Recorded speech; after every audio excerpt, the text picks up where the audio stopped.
because he would always message me ever since we broke up, like, oh, I'm not well. He would always play with death and be like, well, I'm gonna die. I'm not doing well. I know the lifestyle he lives, and there is a Mm-hmm. day where something bad is going to happen. So I would always be like, okay, he's saying these things. I have to help him, because if I don't, I will never be able to live with myself if something does happen to him.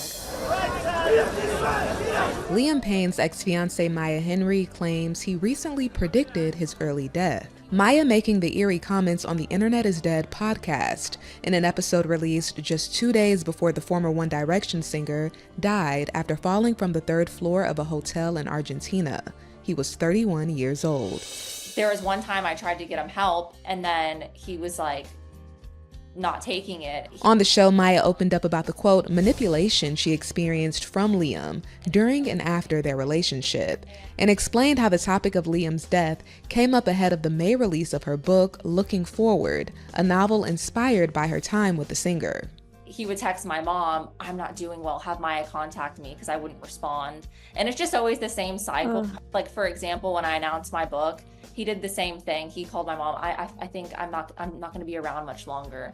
And I don't play with death. So I'm like, if you say this, I'm going to try and help you no matter what you've done. And I think he took advantage of my family's kindness. And I was like, if you want to go back to rehab, I'll help you. The revelations continue from there, including warnings from a friend that Liam might die by suicide or under mysterious circumstances. My book was coming out. Even one of his friends was calling me and my mom being like, oh, this isn't a good time for him.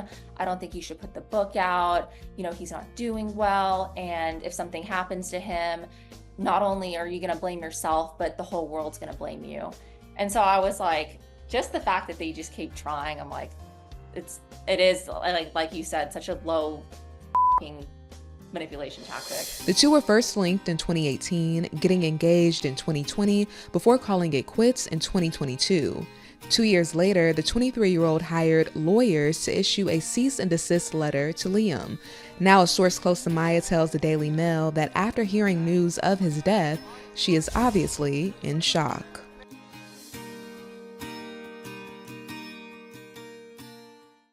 Here's what we know right now. The pop singer was staying at a hotel in Palermo, which is a trendy neighborhood in Buenos Aires. According to Telemundo, he fell from his 3rd floor balcony. Local police say they went to the hotel after receiving a 911 call reporting an aggressive man who could be under the influence of drugs or alcohol. These are live pictures tonight right now. From outside the hotel, you can see the crowd surrounding the building and an emergency vehicle just outside the entrance. The boy band star just posting these photos to social media earlier today. And it was just 2 weeks ago when he was greeted by screaming fans as he attended his former bandmate Niall Horan's concert there. Payne was one of 5 members of One Direction, a pop band amassing millions of fans with hit songs and movies. The songs like What Makes You Beautiful, you may know. The group has since been on hiatus since around 2016. NBC's Sam Brock joins us